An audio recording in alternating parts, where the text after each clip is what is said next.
please, don't try anything that you're about to see us do at home. Ever. On this episode of MythBusters,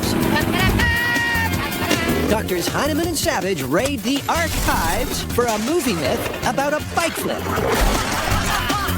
If you poke a pole in the front spokes, will it really flip out? The timing was perfect. If you say so, Junior. And Cary Grant and Tori are Breaking Bad Busting out of here, see? to test tall tales of prison breaks. They want to know if you can rappel to freedom using bed sheets, toilet paper, and hair? Ow! Who are the MythBusters? Adam Savage That's 100% wacky right there. and Jamie Heineman. Pain is your friend. Between them, more than 30 years of special effects experience. Joining them, Carrie Byron, Do it. Grant Imahara, Danger! Warning! Warning! and Tori Belleci. Okay, you want to play a rough little golfer? They don't just tell the myths, they put them to the test.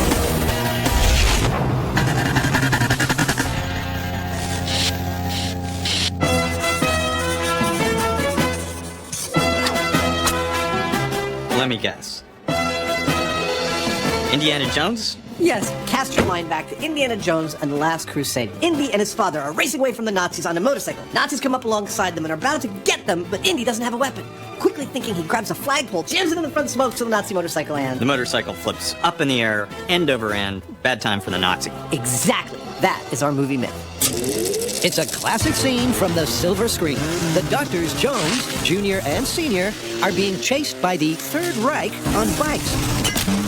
But a flagpole in the front wheel of the nearest Nazi and a motorcycle flip-out sees our hero escape with a trademark cheesy grin. This one's really interesting from a physics sense because when I look at that scene, it doesn't seem awkward or out of place. But it does beg the question, is it really that easy to redirect all the energy that's going this way to going that way? I'm thinking that we break it down to its constituent components, test each one, and then put them all back together for a full-sized finale. This'll be fun.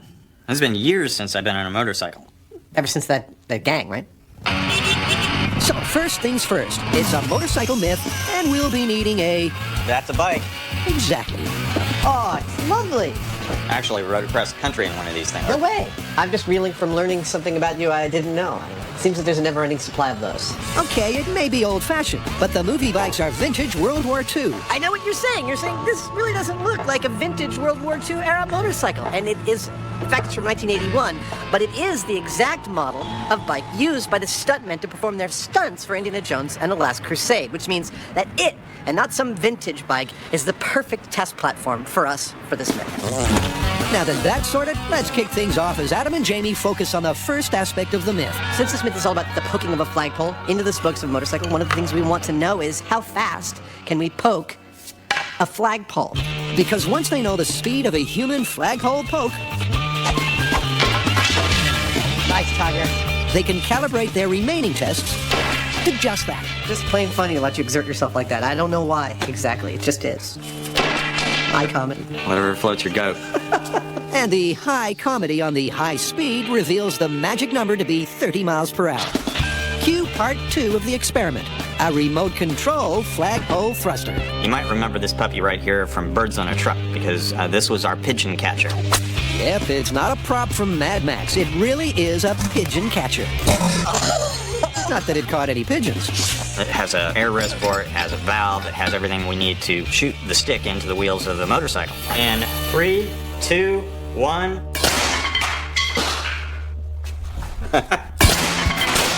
Yeah, that looked a tad faster than 30 miles an hour to me. But let's see what Adam thinks. 1.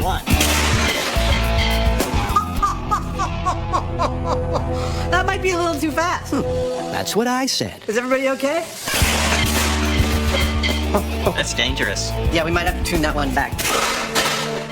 I'm not gonna get tired of that. And so to get the speed they need, around 30 miles per hour, This is an exceedingly weird operation. they add some hose to decrease the pressure. Firing in 3, 2, 1.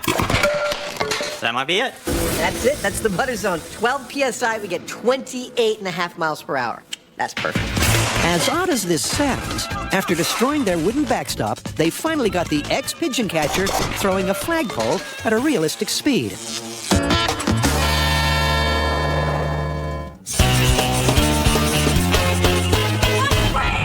This might sound crazy, but a lot of the fans are saying that you can actually make rope out of toilet paper, and it'll be strong enough that you can scale down a jail wall and escape. Toilet paper, are you serious? All right, well, if we're gonna do that, I think we should do the all-time classic, making a rope out of bed sheets. I know it's kind of out there, but let's also do the Rapunzel version of this, where you make a rope out of hair. Ew. Any prison break worth its place in urban folklore involves a death-defying descent from a great height, including these fan-site fables. Desperate convicts, eager to be ex-convicts, have escaped jail with the apparent aid of cell-made ropes of toilet paper and bed sheets. And if you include Rapunzel's luscious locks, that's 3 harebrained escape plans to test. So how are we gonna test this? Well, why don't we each take one of the materials, make our ropes, and see which one of us makes it down the side of the building. And may the best rope win. Wait, I want bed sheets then. Too late! Yes, in a vertigo-inducing finale, Oh my God, I'm gonna throw up. our fun-loving criminals will find out for real if the ropes made from their mythical materials will aid and abet their jailbreak, Stupidest idea ever. or send them plummeting to their doom. Ow! But before all that, let's take you back to the beginning, where Carrie's plan for a braided escape is giving her a bad hair day. Is this not the most disgusting thing you've ever seen? An entire box of just hair? Yes, coming in at number 1 on the weirdest raw material chart are 50 human hair ponytails. We have to break out of a building that's 14 stories high. So I have to make a rope that is 140 feet long. I think the difficulty here is not going to necessarily be the strength of the hair, because this feels really strong. I think it's going to be where the hair splices together. I have to come up with some sort of knotting or braiding system that it won't slide apart and, 100 feet down, I'm not just going to plummet to the earth. And it's gross. Meanwhile, Grant's mythical method is a little more conventional and a film fugitive favorite. So in order to make sure we have maximum authenticity here, we've gotten these bed sheets from our friends in Alameda County, and they're actual county jail linens. And finally, Tori, who has some serious tensile strength issues with his authentic one-ply prison-issue tissue. There you have it. It's not strong enough. But he's a man with a plan. If you look at the toilet paper, it's perforated for your convenience of pulling off one sheet at a time. Already, it's got this built-in weak leak. So I think twisting it, rolling it, will give me the extra strength that I need. Look at that. The same amount of toilet paper, just wrapped up, is strong enough to now hold the 3 kilos. So this is the way I'm gonna make my toilet paper rope. Coming up, Now it's time for the old spoken poke test. Adam and Jamie fire up their flagpole flinger. We broke some stuff. And our jailbirds This place can't hold me! spend time preparing for their next crime, their escape.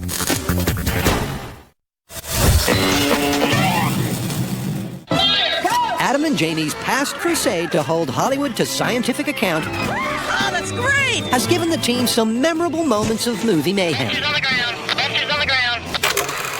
But on this last crusade, the team are tackling the tall tale that a stick between the spokes can cause a head-over-handlebars flip. So far, they've got their bike and rigged a remote-control flagpole thruster.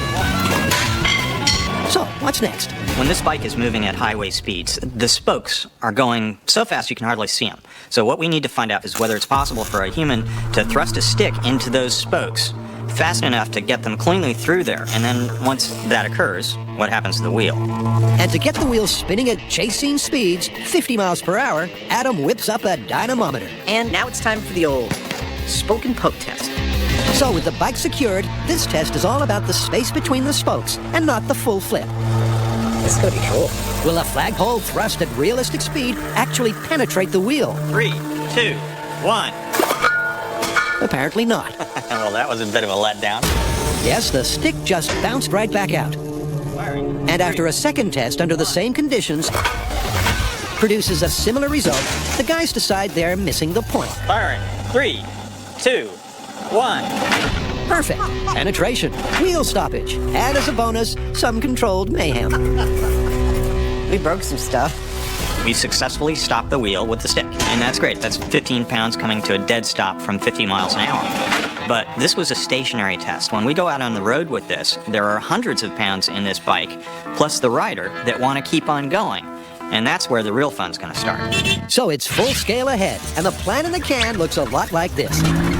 At the push of a button, the bike and Buster will begin freewheeling.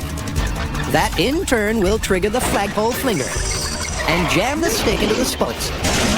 And to get things rolling in the right direction, Adam's reinventing the wheel. Well, the first problem I think we gotta solve is exemplified by taking a look at this footage again. Yeah, see that? Okay. The hubbed, spoked wheel, it's not really ideal for us to shove a stick into because those spokes are not gonna stay put. We need a wheel that can stay put under continued abuse for repeated tests, and we're gonna use steel plate to do it. We've had 2 of these, plasma cut out of 1/4-inch steel plate. We're gonna bolt them to one of the motorcycle rims, have a tire put back on it, and a couple of flange-mounted pillow blocks on the axle, and that ought to hold up to everything we can throw at it. The Road Warrior would be proud. This thing is absolutely as solid as a rock. It's perfect. For the Prison Break parable, This place can't hold me! Grant Iron Man Imahara, We're busting out of here, see? Carrie Knuckles Byron, I was free! and Don Salvatore Belleci are pretending to be put away in order to break out. Prisoners, step in, lock down. They're going to find out if you can effect an escape with ropes made of bed sheets, toilet paper, and My hair. collection of hair I've gathered from the shower and all the rat tails I've been stealing. I will have no problem making a rope and getting out of here. But despite being forced to use authentic cell-made materials, Gordon, I got diarrhea. I need more toilet paper. the guys won't really have to prepare their escape in their cells. They get to do that back at the shop, where Tori has worked out that if he twists one-ply prison-issue tissue, it becomes less fragile. As you can see, I'm twisting the toilet paper into little strings. Once I have enough strings, I'll weave it into a rope, and hopefully that will be strong enough to hold my weight, and that'll be my ticket out of this joint. And this process is taking a long time, but let's face it, I'm in jail. I got nothing but time. Someday I'll be free. Bing. It may be time-consuming, but before modern manufacturing techniques, this is exactly how real rope was made. Fibers of material were twisted into yarns. A few of these yarns were twisted in the opposite direction to form threads. And again, several of these were counter-twisted to form rope. So it might sound crazy, but Tori could be onto something. I'm gonna get out of jail in no time. Meanwhile, Carrie's about to find out if her plan for a braided escape is even viable. I'm a little nervous about the strength of the hair, so I've got a knotted piece here that I was actually just gonna try my weight on. I'm really kind of nervous about this because of that factor. Maybe I need to find some inmates with some less healthy, slippery hair, some good fried out bleach blonde inmates. Yeah. Or maybe, just like a conventional rope, you could braid a number of those single strands together. I'm going to take 3 braids and tie them all into one braid so that it's sort of how rope works, where if one fails, it has 2 more to kind of depend on, and hopefully that can give it more strength. Unfortunately, I'm getting claw hand from like all the braiding. And that just leaves Grant, who got lucky with the least labor-intensive material. The bed sheet is beautiful because you can go to the prison laundry, steal as many as you need. You don't need 100 years to make your bed sheet rope. You need about, I don't know, maybe 2 hours. And you're climbing your way to freedom. However, the toilet paper plan is taking a lot longer. I need to spread my wings and fly. So to speed things up, our crafty criminal uses his mastermind to good effect by twisting multiple strands at once and cheating. So I've taken 5 sheets of toilet paper, twisted them together to create this. Now I'm gonna take 3 of these, wrap them together, and then take that and wrap that together and hopefully create a rope that's gonna be strong enough to hold up my weight. Meanwhile, over in Grant's cell, he's testing to see if the sheets can take the strain. So what we have here is a single standard Alameda County bed sheet, a knot tied at the top, threaded through 150 pounds of weight, which is equivalent to my body weight, and as you can see, it's actually doing quite well so far. Outside in the exercise yard, Tori is also ready for a strength test. This might work. Carrie, however, is still desperately braiding and plaiting. She's more concerned about the hair's joints and splices than its tensile strength. After all, keratin, the major protein component of hair, is as hard as nails, literally. It's also the stuff that forms horns, claws, and hoofs. The question is, will it also make rope? Later, the flip fable is grounded before takeoff. Well, now that's a problem. And Grant realizes just how high 140 feet actually is. I can do this.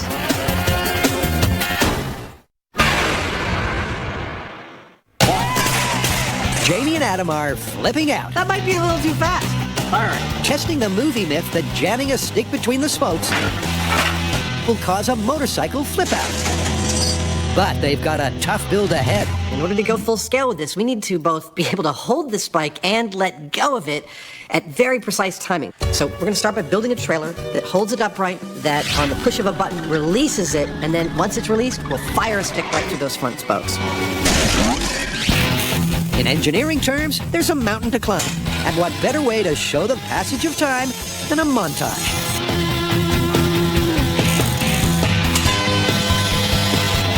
And a cross-dissolve later, the rig is ready to roll.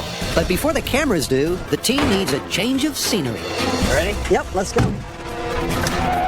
And the location they've chosen is, surprise, the disused runway at Alameda. Good day for a motorcycle accident. I think so. Let's make a few. Unlikely to have a motorcycle accident is Jamie, our very own cross-country motorbiking mythbuster. But Adam? Let's trade. Well, that's a different story. How do you undo this? I'm not so sure this is a good idea. Adam on a motorcycle? Even with seatbelts, I worry about Adam. Are you done yet? We got some work to do. Let's get busy. All right, let's do it. Oh! So while Jamie reassembles the trailer and release rig, Adam brightens up the bike for its big scene. And with Buster's ride secured to the trailer, he's ready for a test run. This may look pretty straightforward, but actually it's a pretty complicated rig, and there's a lot of little things which we're not sure exactly how they might react to getting up to speed. So that's the first thing we're going to do. Get the whole rig up to speed and just see how it runs. And with the truck easing up to 25 miles per hour, I don't see any problem with that. Buster stays upright and has no problems keeping in line. Now it's time to start the mayhem. Start the mayhem! Jailed for science. Carrie, Grant, and Tori are going a little stir-crazy. Man, I gotta get out of here. If only we could figure out a way to escape. If only we had a rope or something. Yes, they're putting 3 mythical rope-making materials to the test. The hair's been braided, the toilet paper twisted, and the sheets rolled and knotted. Which means our ingenious inmates are ready to become outmates. And the coop they'll be flying from is the Alameda County Courthouse Jail. They have to rappel from the roof using only their cell-made ropes. All right, you guys, it's a moment of truth for our prison escape ropes. We got 100% human hair, toilet paper rope, and the old school classic bed sheet. Well, since yours is probably the most likely to work, maybe you should go first. You show us how it's done, and then this way we can test out the SWAT team safety mechanism. Fine, I will. Good luck, man. All right. Freedom! Good Freedom. idea. Him going first. I like that. So Grant, the nominated human guinea pig, is first up. But rest assured, he's in safe hands. Jack Tucker and Mike Norton are SWAT team rappel masters, and they've rigged a harness and rope system that will allow Grant to climb unassisted. Unless he falls. Well, that certainly gets the juices flowing. Yeah, it's a little bit different perspective up here.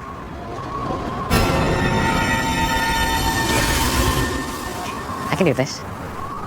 With every inch of that terrifying drop playing on his mind, Grant forces himself to focus on prepping for the climb. So this is the moment of truth for my bedsheet rope. Can you actually escape using a bedsheet and not have it break? Okay, it's long enough. Okay. So careful observers may note that I'm wearing, in addition to my standard prison garb, a safety harness. Now the important thing is that the safety harness is only in case the rope breaks or there's some other problem. Okay, you guys, I'm ready to go. The bed sheet will be holding my entire weight the whole time. Here we go. Grant's first careful steps are onto a convenient ledge just over the edge. Holy sheep, that's high! But from here on in, it's down to Grant and those knotted bed sheets. All right, you guys ready? Ready? Here we go with the old school bed sheet. Be careful, little buddy! Despite the concern below, the early signs are good. He's doing the walk down the wall thing. Oh, it looks like he's done this before. You broken out of jail before? Wow, those are holding up.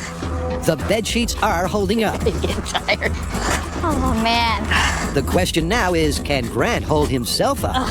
Oh, God. He's just hanging. He's just hanging. Hang on, buddy! Don't let go! You're almost free! Attaboy! This sucks. You can do it. I've got climbing experience, but there's nothing to hold on to up there except for the rope. Pretend like your life depends on it. Because it kind of does. So thank God that I got those big knots in there, because if I didn't have that, I'd be done. Oh, Grant, you're doing so good. You're almost there, dude. You're halfway there. The sheets are totally holding you up. There were a couple places where I couldn't quite get a foothold, and the rope just slipped through my hands, and that's where I got these hideous rope burns, which are really, really hurting. Oh, look at the pain in his face. Freedom's like 20 feet away. Yeah! Ow! Ow! Oh, yes! Yes! Yes! Yes! Let go. You're there, dude. Yeah! I'm free. I'm free! Confirmed! Ow! Freedom. But with a bad case of rope burns. The good news is I can totally see why they put this in movies, because the entire time the bedsheet was solid. There was no ripping, no tearing, no giving way of the bedsheet. That was solid. And, you know, I had been in a little bit better physical condition, probably would have gotten down that no problem. And what that means is that scaling the jailhouse wall with a bedsheet rope is confirmed. I'm free! Next on MythBusters, the guys get the rig back on track. It couldn't be better. But will a poke in the spokes really cause the mythical motorcycle flip? Nice work, Buster! Please, don't try anything you're about to see us do at home. Ever.